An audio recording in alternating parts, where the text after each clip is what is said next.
இந்திய அரசியலமைப்பு topic 10 union legislature பகுதி 4 ஸ்பீக்கர் ப்ரோடம் ஆஃப் லோக்சபா, அதாவது சபாநாயகர் லோக்சபா மக்களவையோட சபாநாயகரை பத்தி பார்க்கலாம். இப்போ ஹோல்ஸ் ஆஃபீஸ் அவர் வந்து என்ன பண்ணுவாரு, ஆஃபீஸை வந்து தற்காலிகமா வந்து ஆஃபீஸ்ல லீடரா டெம்பரரி பீரியடா வந்து ஹேண்டில் பண்ணுவாரு.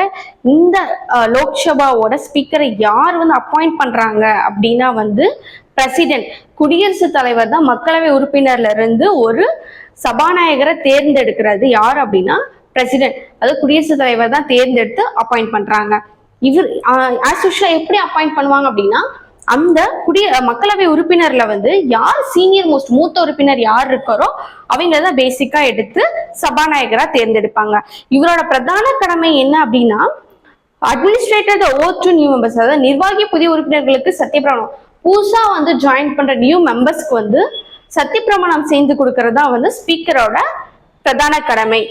மற்றதுல என்ன பார்த்தோம் அப்படின்னா, பவர்ஸ் ஆஃப் த ஸ்பீக்கர் என்னன்னா, இவரோட பேச்சுங்களுக்கு வந்து அதிகாரங்கள் இருக்கு. தலைமை தாங்குவார். எதுக்கெல்லாம் தலைமை தாங்குவார்? நியூலி எலெக்டட், புதிதாக தேர்ந்தெடுக்கப்பட்ட மக்களவையின் முதல் அமர்வு, ஃபர்ஸ்ட் சிட்டிங்ஸ்ல வந்து என்ன பண்ணுவார் அப்படின்னா, first sitting of the newly elected Lok Sabha, first sitting லோக்சபாவோட ஃபர்ஸ்ட் சிட்டிங்ல வந்து இவர் தான் ப்ராமினென்ட்டா தலைமை தாங்குவார்.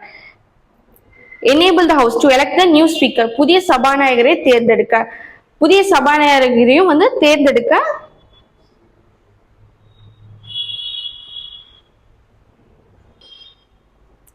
Enable house to elect the new speaker, புதிய சபாநாயகரை தேர்ந்தெடுக்க.